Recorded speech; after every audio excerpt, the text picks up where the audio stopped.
when they add a new human trafficking checkbox to the suspicious activity report back in 2017, 2018, that shows that there's a trajectory, and that gives us financial crime professionals and us in the NGO industry and so forth lots of hope that in the next, hopefully 3 to 5 years or less, there will be more stringent regulations and requirements, particularly around anti-human trafficking. Yeah. And then that all fits into the ESG and the corporate social responsibility, because the standards are being set higher, not just on the financial and regulation FinCEN level, but also from a new generation of youngsters and individuals and their influence in the tech space.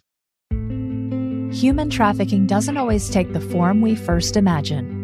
It can be found at almost any level of an organization's supply chain. What can compliance professionals do to assess human trafficking risk, and how can they leverage the resources of the organizations they work for to help root out this tragic problem? Gwen Hassan is here to help.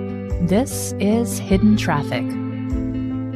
Hello and welcome to Hidden Traffic. I'm Gwen Hassan, and I am thrilled to have as my guest today Aaron Kahler. Aaron is the founder and Chief Executive Officer of the Anti-Human-Trafficking Initiative. Thanks so much for joining me, Aaron. I really appreciate you being here. Hi, Glenn. Thank you so much for having me. Really looking forward to having a conversation and building awareness and on the issue of anti-human trafficking, child sexual exploitation, CSAM, with your viewers, listeners, as well as talking a little bit about the Anti-Human Trafficking Intelligence Initiative and what we do in the space. Yeah, why don't we jump right in? Actually, you've segued very nicely for me. So, look at that. What initially drew you to work in this issue? And can you tell us a little bit about your organization, about the Anti-Human Trafficking Initiative, please? Sure. I'll start with your first question, and then you can redirect me into your second question. Okay. It is kind of a long story, but I will try to thin that out for your audience. Early on in my career, back in college, I specialized and majored in a major called economic crime investigation. That was with Utica College, which at that time, that program was part of Syracuse University. And that was a very focused major I had. So early on in career and schooling, I was interning and focused on financial crime. I didn't know what aspect of financial crime I would be in, but was learning a lot about cybersecurity, financial crime, fraud investigation, and so forth. Wasn't sure if I was going to be in a corporation or go into law enforcement and so forth. But during that time, I interned for the New York State Attorney General's office, helping in consumer frauds investigation, assisting people directly with their problems related to fraud and being taken advantage of. I also interned at that time with MasterCard, where I worked within their fraud management program and got exposure into some investigations and working directly with law enforcement around CSAM and child exploitation. It was a very, very rewarding time of my career, just starting my career. And I ultimately went into the world of anti-money laundering and regulatory compliance, where I spent 20 years working in that space. And 2 years ago, started the Anti-Human Trafficking Intelligence Initiative. We've come an incredibly long way in a short period of time. That being said, I really kind of hit a point in my career that I look back at the rewarding experiences of actually working directly with people, helping people and getting involved in the issue, and realized I wanted to get back to that roots. And by saying that, I am not saying that being a financial crime investigator or compliance person or working in the regulatory compliance space does not make you a financial crime fighter and make an impact, because it very, very much does. So we never want to indicate otherwise. And I feel very proud of my career prior to this and what I did. That being said, I did want to do more, and I wanted to be a greater stakeholder in what I was passionate about. Kind of move, if I can characterize it, like move to the front lines. is what you were Yes. doing, right? Yes. Okay. I can see it. And how nice and refreshing that somebody gets to this point in their career where they've got decades of experience, and instead of, deciding they're going to kind of coast now on their expertise, you did the opposite, which is really, to kind of say, okay, what can I do with all of this experience to get even more involved? That's fantastic. I love that. Yeah. And not to make this about me, but because it definitely shouldn't be, but, I did the last thing than coast. I went unpaid for well over a year and invested more time, thought, and network building and strategic relationships than I have ever done in my career. So it was a lot of work. It still is a lot of work, but it's just an amazing feeling to see the response. If you look at our website, look at our LinkedIn following, we're approaching 15,000 LinkedIn followers. You can see our sponsors, who we work with, events that we're going on. And it's just mind blowing to me and to that of the network and folks that we work with. So yeah, let's talk about that a little bit. So you decide you're going to move kind of to the front lines and take your experience and have a more direct impact on this issue, and decided that the way to do that was through technology, right? So tell us a little bit about the initiative and how it works. Sure. It's not purely technology. I like to say that there's two sides of ATII, of the Anti-Human Trafficking Intelligence Initiative. And one of them I will talk in detail on right now. And the other aspect of the business, I will just give you a general idea on.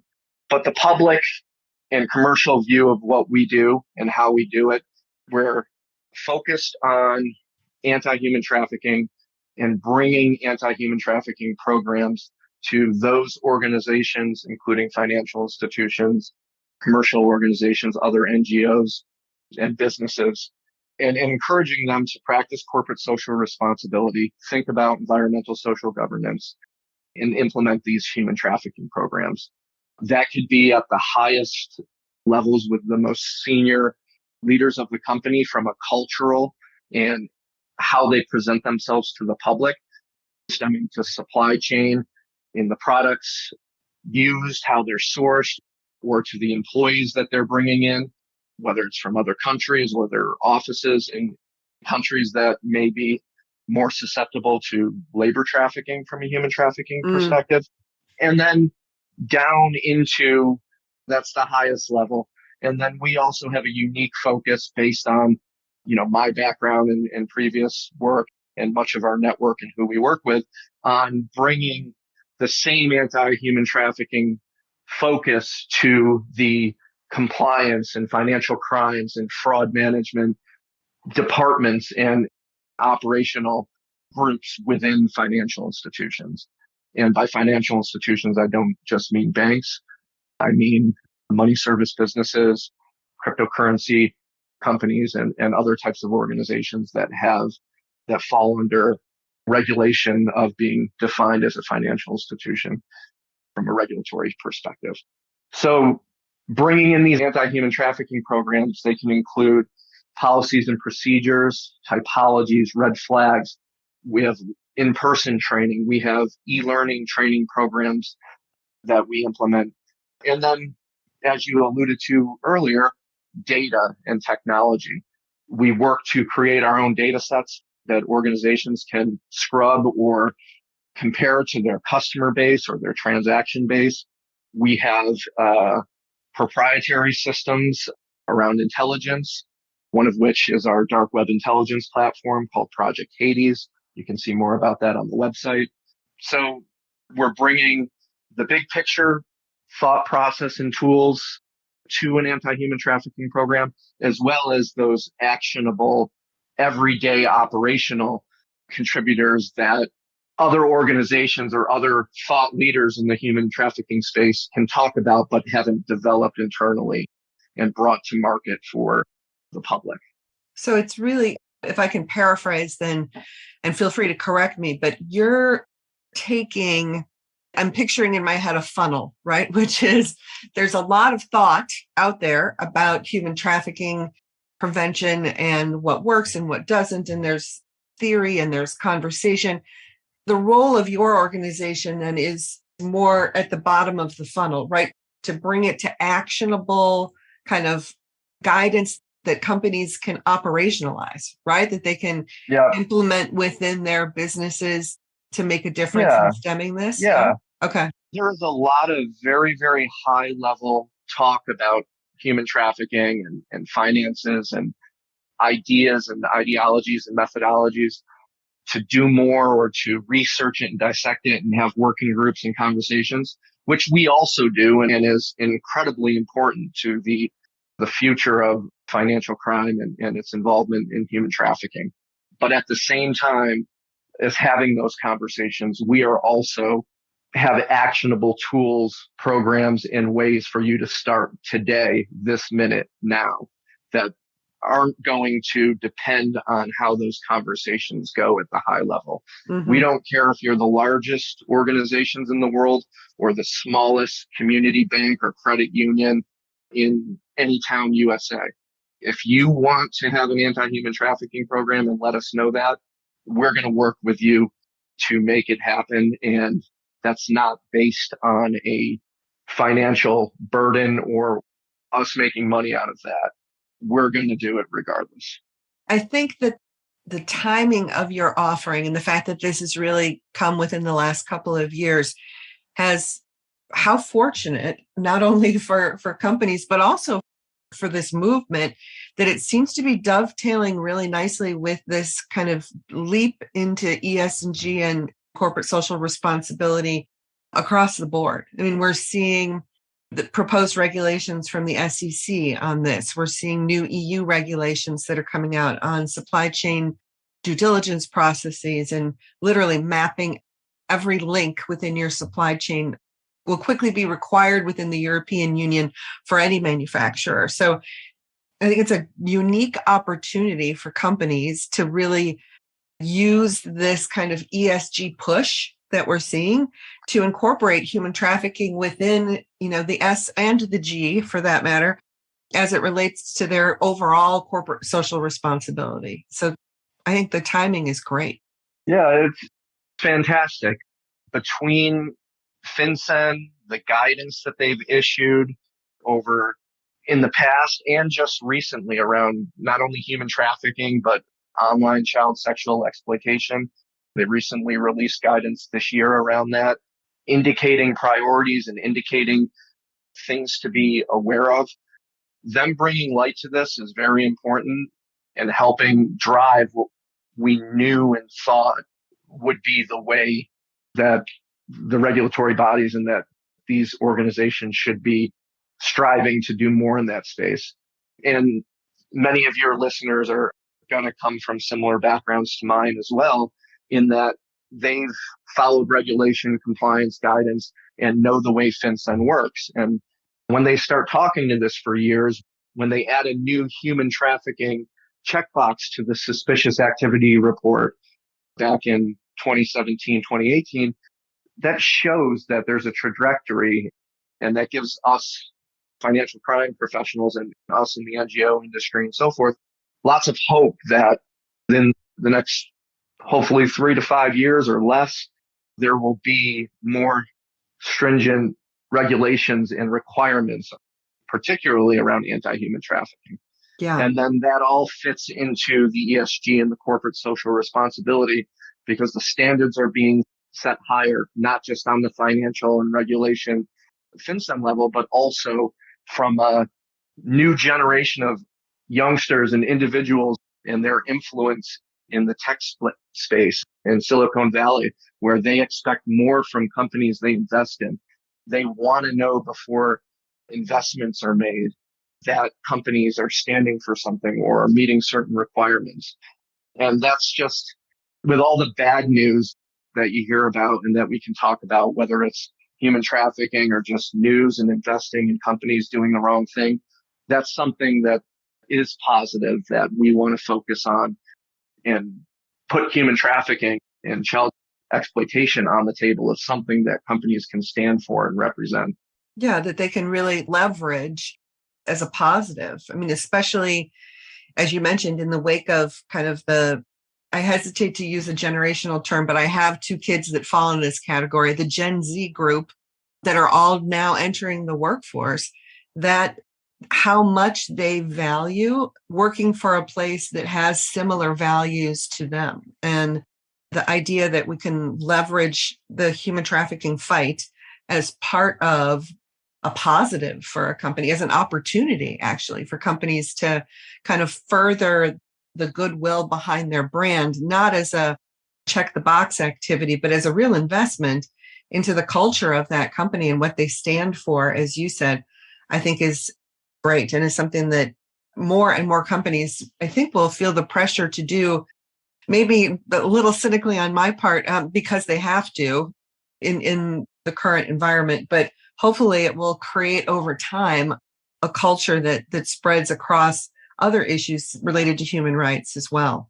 If I can pivot just for a minute, I'm fascinated about this data set because I come from a background where I'm kind of a trade geek. I love trade compliance and imports and exports.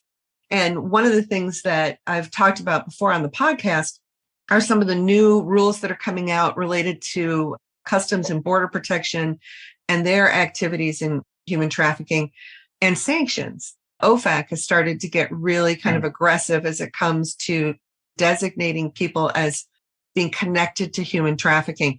So if you have created this kind of data set and it's one that people could scrub their own lists against, I wonder if we're headed to a place where we'll now have a data set that gets incorporated into kind of everyone's sanction screening programs overall. Do you think that's a trajectory we're headed for? I think it's a beautiful vision. It's not a requirement yet. It's not something that you have to do.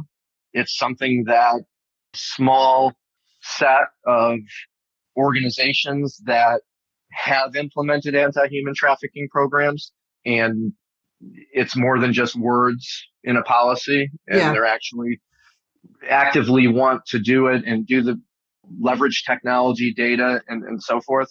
Yeah, it's something that's happening, and I do think will continue to grow and happen more. When it comes to, we have a lot of different data sets that we develop, some of which are proprietary that we built on our own. Others are ones that we cross-reference, not for commercial purposes, but more for assisting law enforcement and other federal, state, local, international agencies worldwide in support with that. And without getting into too much detail, that is the other side of ATII that I alluded to earlier, that we focus on. But from a perspective of data sets that can be used now and in the future, hopefully, and are required to be used, that we bring to the table, those stem from a lot of open source intelligence and ways of scrubbing and finding real-time indicators of potential risk. And risk is an important word, right? Just because we've identified something in a sex ad online or in scrubbing or analyzing or looking at the dark web, it's a risk. It's not an end-all be-all. It's something that is a flag that then should be investigated further, and that organization make a decision based on that flag and what that means to their organization. Well, speaking of the dark web, again, you've segued beautifully for me. Let's talk a minute about your upcoming dark webathon. I'm fascinated by this. I think am I correct that this is the one that's called Project Hades, or are they separate things? Yeah, Project Hades is our dark web intelligence platform, which holds information from cryptocurrency addresses, email addresses, telephone numbers, and a variety of other data points that come from looking at the dark web and analyzing it. And the Dark Webathon is one of two events that we're going to be holding on a yearly basis. One is our Follow Money, Fight Slavery Summit, We had our first annual one earlier this year. In March, right? I Yeah, saw that. which is this year was a virtual conference with a lot of topics in human trafficking and anti-money laundering, cryptocurrency, and that intersection in this space. And then the Dark Webathon, we don't know whether it will be called the Dark Webathon every year or if there will be different goals we're trying to accomplish. But our second event, other than the summit every year, will be some type of hackathon / tech for good / open source intelligence for good initiative where we're bringing in very, very bright technical minds from law enforcement, government, major technology companies, exchanges, institutions to get together and look at cases, look at data information, and develop actionable intelligence that can be passed directly to law enforcement in a format, in a way that has already been looked at for quality control so that what we're providing is absolutely actionable. If I understand from what I read on the website, this is teams, right? So teams enter where they have a combination of people who have a law enforcement background, but also, obviously hackers and the good kind, hackers for good. Yep. And they work as a team to kind of find and vet the red flags that you were talking about earlier and almost deliver kind of a package or a present with a bow on it to law enforcement and say, here's the trails we found, the tracks we found, the indicators we found. We think that this is actionable. Is that a good summary? Yep.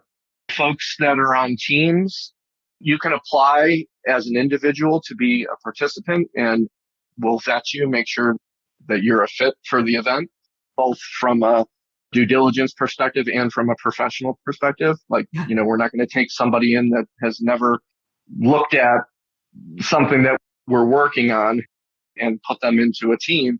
And that being said, that's a good point that I want to bring up right now. At no point in this event will anybody be viewing any child sexual abuse material or anything, any pictures of any sort. When we look at the dark web, we block out any pictures, any information. So our tool and our investigations enable us to get it, look in a very dangerous place without actually being on it.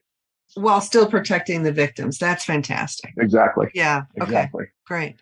Yeah. And so people participate as individuals and we put them on a team. Companies, whether an exchange or a data or software provider, put together their own internal teams.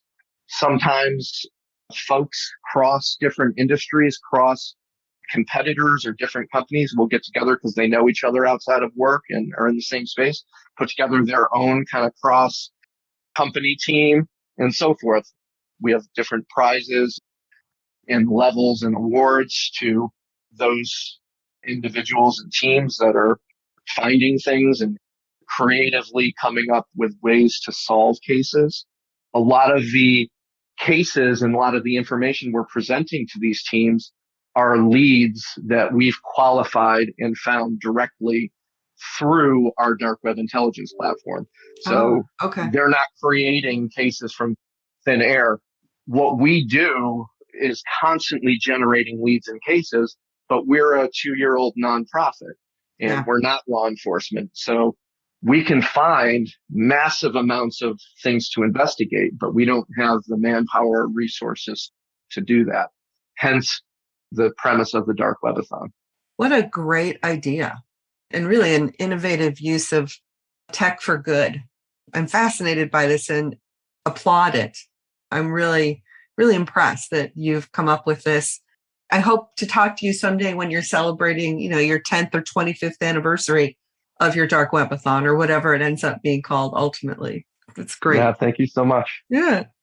All right. Well, there's always going to be a new dark web or a new way in which criminals, in any case, are working for things. So that's why I leave it open-ended, where it may not always be the dark web, it may be something else. So if it's there, we want to rally people together to investigate it and work on it. Bravo. Thank you so much.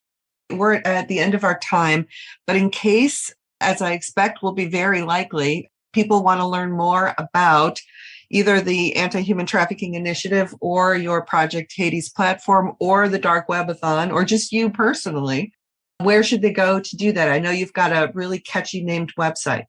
Yep. Our website is followmoneyfightslavery.org.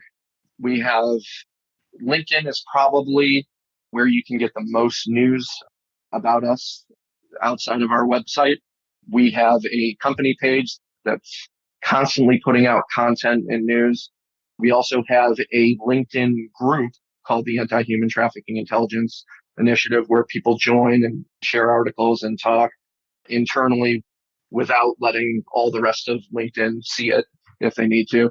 And we have internal consortiums, industry consortiums and groups like our Anti-Human Trafficking Cryptocurrency Consortium.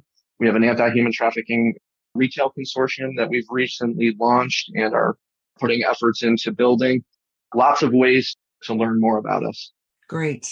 Thank you so much for your time today, Aaron. I really appreciate it. And I hope that we will continue to stay in touch, as it sounds like you've got more than enough ideas for new things that will continue to aid in the fight against this horrible human trafficking problem. So I look forward to being in touch with you over the years.